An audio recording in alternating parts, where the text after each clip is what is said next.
Senhorita Abril, de Catherine Mansfield.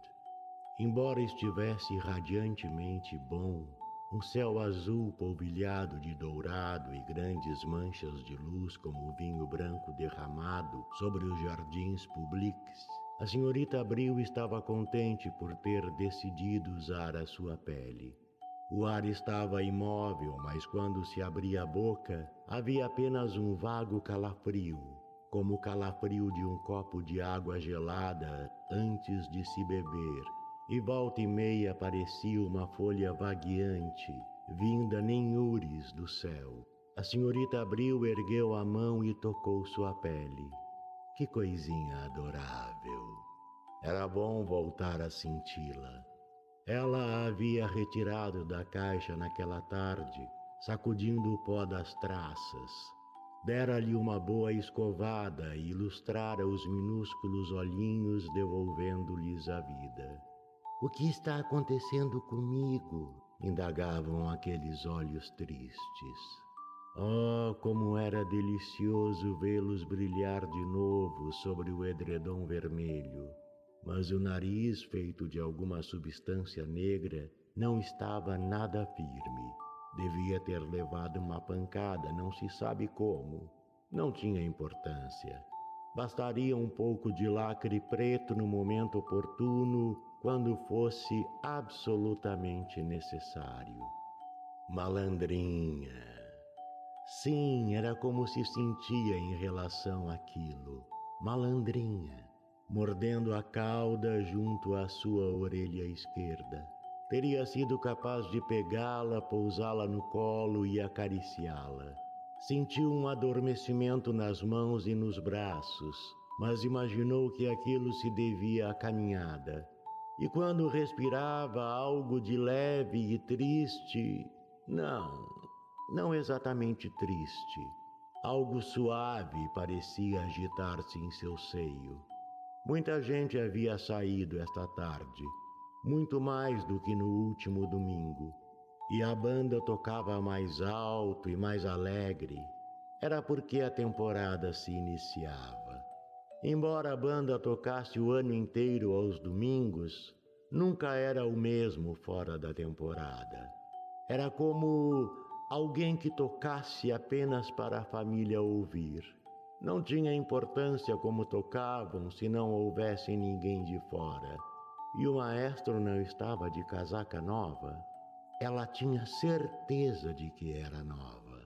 Ela arrastava os pés e agitava os braços como um galo a ponto de cocoricar. E os membros da banda, sentados no coreto verde, inflavam as bochechas e olhavam fixamente para as partes. Então ouviu-se um trecho aflautado, tão bonito, um pequeno encadeamento de gotas reluzentes. Ela tinha certeza de que seria repetido, e foi. Ela ergueu a cabeça e sorriu. Somente duas pessoas compartilhavam seu banco especial. Um senhor idoso de bela aparência, de casaco de veludo com as mãos pousadas sobre o cabo de uma sólida bengala toda esculpida, e uma senhora grandalhona sentada muito ereta com um novelo sobre o avental bordado. Eles não falavam. Era decepcionante, pois a senhorita Abril sempre buscava uma conversa. Ela havia se tornado especialista, pensava, em ouvir como se não estivesse ouvindo, em ficar na vida dos outros apenas por um minuto enquanto conversavam perto dela. Olhou de soslaio para o velho casal. Talvez fossem logo embora. O domingo passado também não tinha sido interessante como de costume. Um inglês e sua esposa, ele com um medonho Panamá, ela com sapato de botões.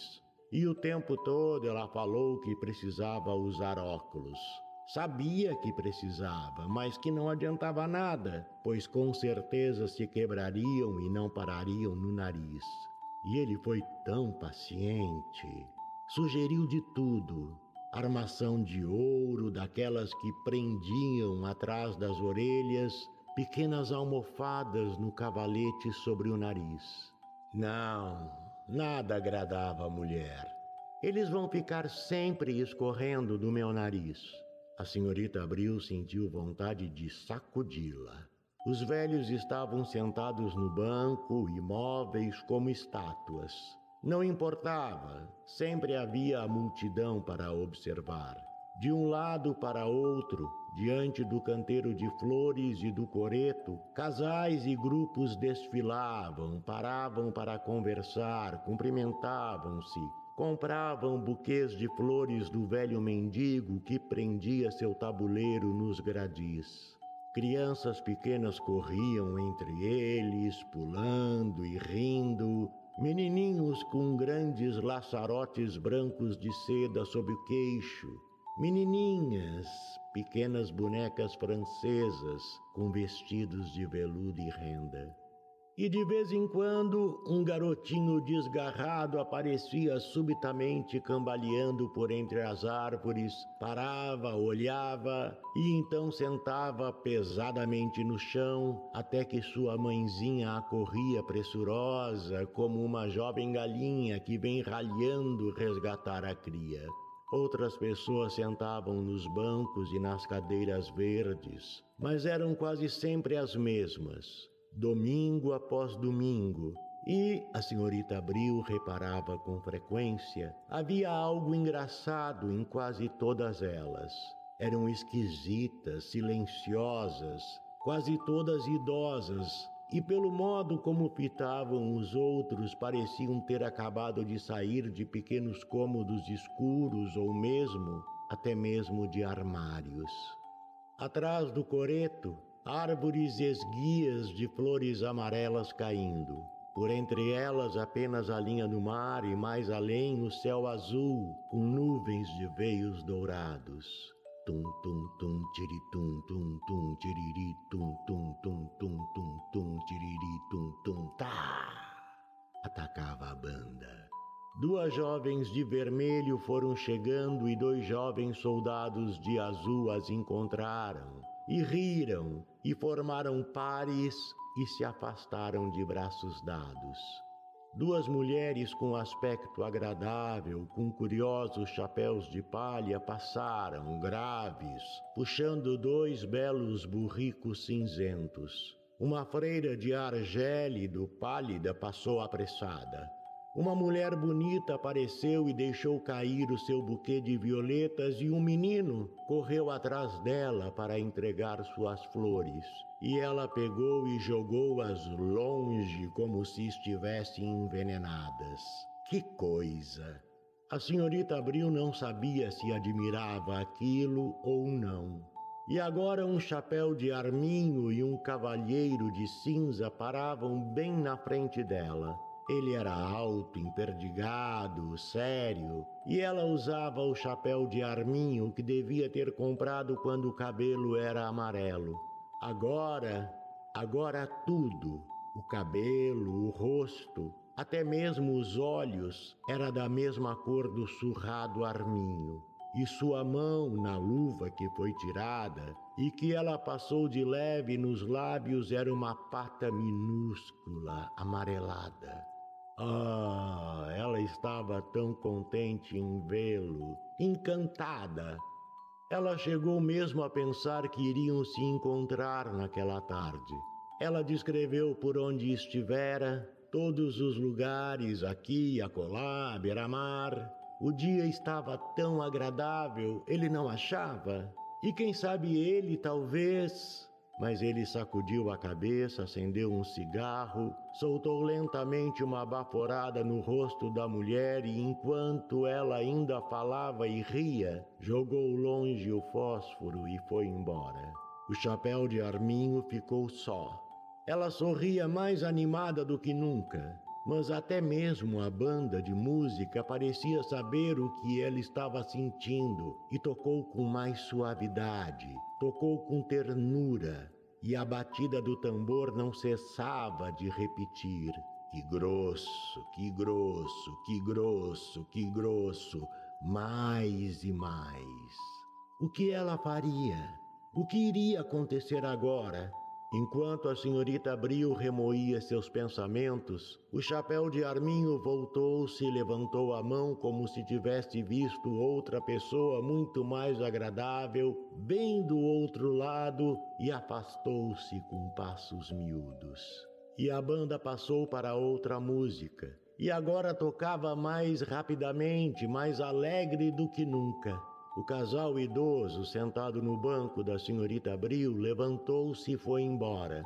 Um senhor muito engraçado, de longas suíças, andava ao compasso da música e quase foi atropelado por 4 garotas que corriam abraçadas. Ah, como tudo aquilo era fascinante! Como ela se divertia!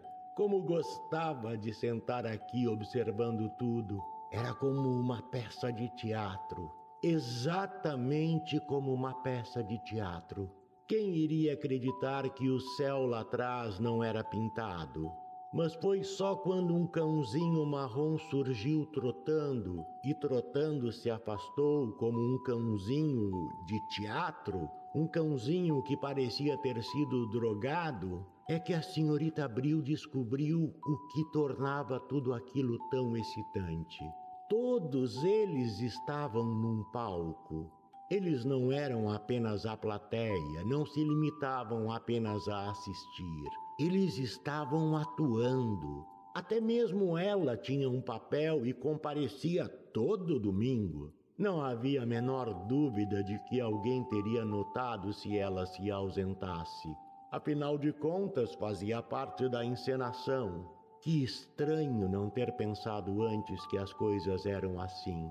E, no entanto, ali estava a explicação para o fato de ela fazer questão de sair de casa exatamente na mesma hora toda semana, para não se atrasar para o espetáculo.